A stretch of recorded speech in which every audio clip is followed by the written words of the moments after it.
Finally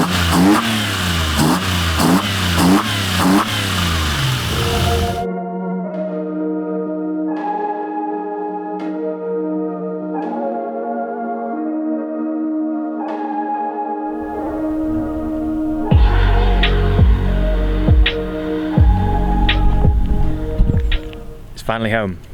It's finally home. When I say it's finally done and finished, I don't mean it's finished because it's never finished. A project is never finished, is it? But I do mean finished in the fact that it's now back from Liam's. Pip has done all the mapping. We've ironed out all the little issues that we had. Pretty much all the issues anyway. And now it runs, it drives, and it's back in my possession after 18 months at least, I think. So it feels amazing for it to be back. Now, I'm sure you want to know what the issues were in the last video, because has been a couple of months since I've done the last video, and what I wanted to do was leave it for a little bit and make a video when it's properly complete, because I didn't want to do any more of these like teaser videos like, oh, it's nearly done, oh, it's not quite there yet. I wanted to do a video when it's actually done. So the problem we had before was it had a hesitation, what we thought was around a certain rev range. It wasn't actually around a certain rev range. So what I did, I got my laptop, I plugged it in and drove around. The problem was at the time as well, we didn't have a rev meter, so I couldn't actually tell whereabouts in the rev range it was. It turned out it was actually speed related, so it was doing it around 30 odd mile an hour. It was hesitating real bad, and yeah, we couldn't figure out what the hell that was. Now, this is where I want to give a huge shout out to Mike from SRD Tuning. They are a Supra specialist based down south. I'll put their details in the description below, but they are the place to go for Supra work. Mike reached out to me on one of the Mark IV Supra forums and said, if you don't mind, would you mind to send over the logs and the map, and what I'll do is I'll take a good look at it and work out what's the issue that you're having.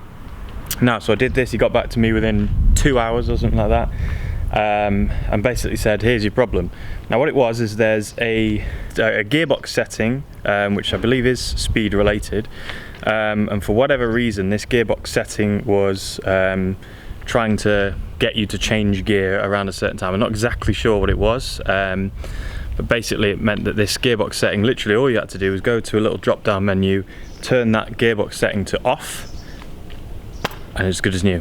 Unbelievable. We were prepared to go and put crank sensors on and all that kind of stuff, spend hundreds and hundreds of pounds, and it wouldn't have made any difference. Now, this is kind of how it goes with these cars, because obviously we're going into the unknown a little bit. Now Mike obviously knows his stuff. He's done hundreds and hundreds of Supras, I imagine.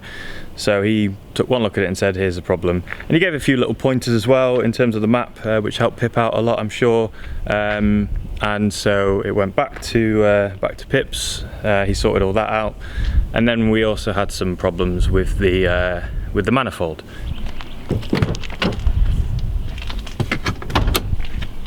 Now, as you can see in there, we have a different manifold on there. Well, you probably wouldn't have been able to tell, but the other one was obviously heat wrapped and this one is not. The old manifold, it had been cracked in the past, and once it's cracked, it's a bit of a problem once you weld it up, because it's highly likely that it's going to crack again. And of course it did that. The problem was it did that after Liam had done however long hours of heat wrapping on it, which looked sick, but yeah, it was a bit of a nightmare when you want to re-weld up a manifold. Now, he'd done it several times. He welded it up, it went again, he welded it up, it went again. So we just thought enough is enough. We're gonna have to get rid of this manifold and try again. Some people might know this. If you're watching these videos, you might know this because you've chased down the sort of NA route of Supras. Finding an NA manifold, an aftermarket one, is really difficult, especially for right-hand drive cars. Now, they make a few of them in America, obviously called headers over in America. The problem is clearance. Now obviously down here we've got all sorts of stuff for our right-hand drive car which wouldn't be there if you're on a left-hand drive car. So it means that there's a few for sale in America for left-hand drive models that don't quite fit without a lot of persuasion, shall we say, to make work. So the challenge was to try and find a right-hand drive one. I found the original one through the forum, so I was almost resigned to having to put the original manifold on, the standard manifold on, which obviously restricts power quite a lot. And thankfully, again, the forum came up trumps, and And again, I want to give a shout out to Harley this time. So Harley had a manifold from his old NA build, sold it to me for 200 quid or whatever it was, and we're good to go. Liam had to do a bit of fiddling around to make that work because it didn't quite reach up to the same point as the old manifold, a little bit shorter. So we had to extend our exhaust to match up with that. And then also Liam said that the flange itself was a little bent, which meant that it didn't quite match up. All those things and all those little bits took a long time, so hence why it's taken me, whatever it is, 2-3 months to make a video from the last update. But as I said, I wanted to update you guys when it was done and on the road, and here we are now.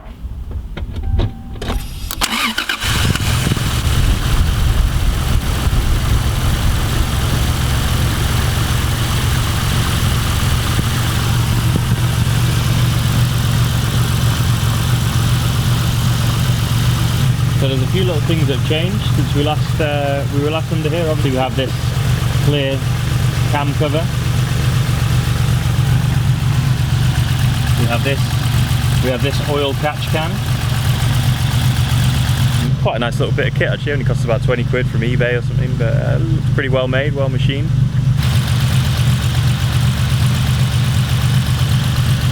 Now I do need to replace this pipe here.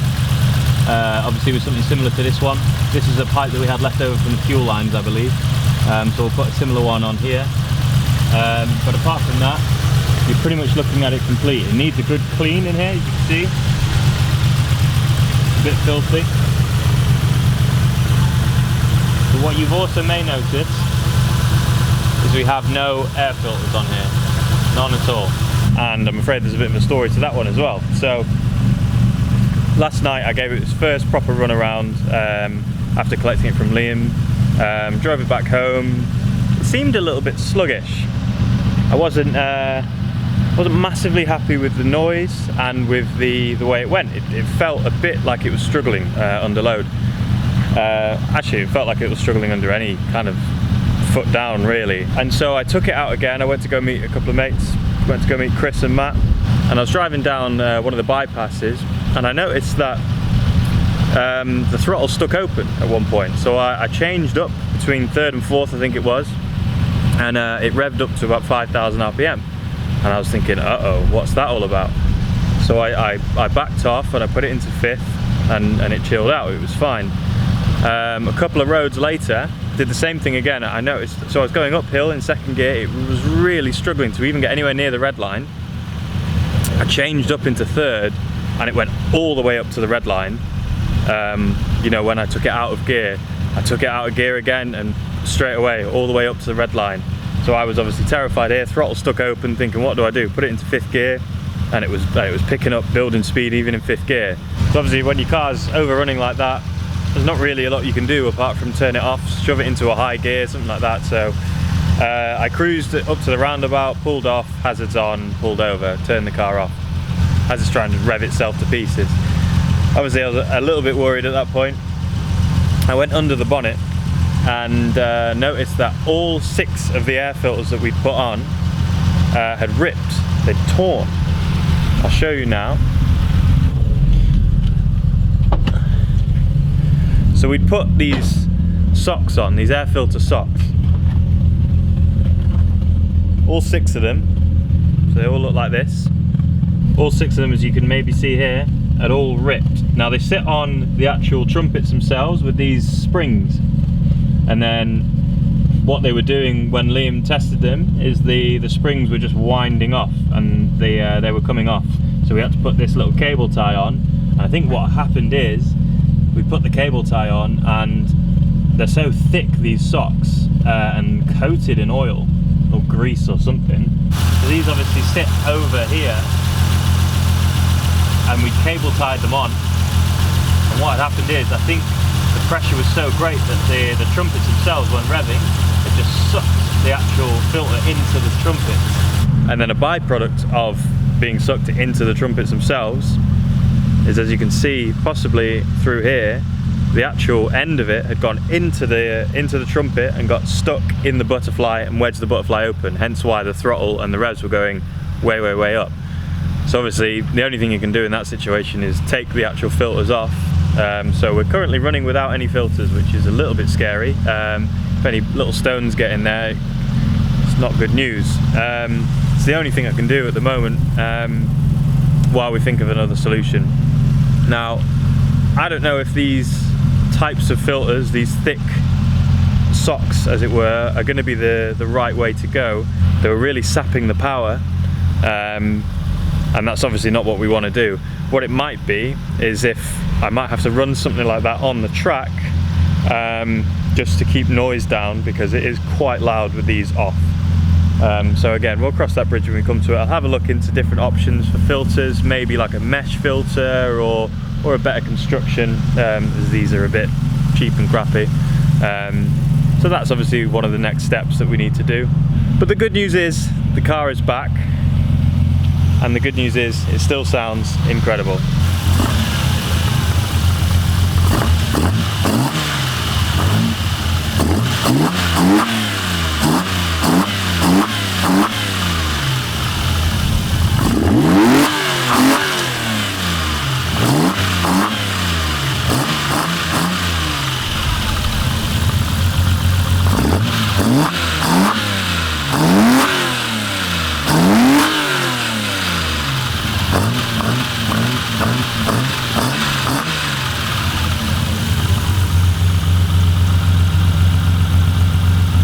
So that's where we're at the moment with the car. Obviously really happy again to see it back on the road at vast expense. What I'm going to do for the next few videos, I think I'm going to go into a breakdown of all the costs, and probably give my girlfriend a heart attack and everyone else who's actually even considering this, because there are a few people in the comments that have thought about doing it. I'm probably going to put you off by telling you how much it actually costs. So that's a plan for one of the future videos. Now what I'm going to do is I'm going to take it out for a drive, for a long drive, and just make sure everything's okay. And I'm going to film a video obviously with a nice drive around a nice location, just so you can hear it flying through, you know, maybe if it's like nice hills or tunnels, something like that, just to really get a good idea of how it sounds when it's complete. So that's going to be the plans for the next few videos. Subscribe if you want to see some more videos. If you don't, then don't bother. I've actually just tipped over 100 subscribers, which is mega. Really happy about that. So thanks again, everyone who is subscribing. Everyone who's not bothering, then fair enough. Do your own thing. Become my little weird catchphrase. Thanks again for watching, everyone. Thank you so much to Liam for all the hard work that he's put into the car. Pip for obviously all the mapping that he's been doing. Mike, obviously at SRD, huge thanks for helping us diagnose that issue and potentially saving us hundreds and hundreds of pounds, or me, hundreds and hundreds of pounds. And Harley as well for sorting out the exhaust manifold, which has been hard to find, but he's helped us find a good one. So yeah, that is it for today's video. I'll give you a little few revs as a goodbye, and thank you again for watching.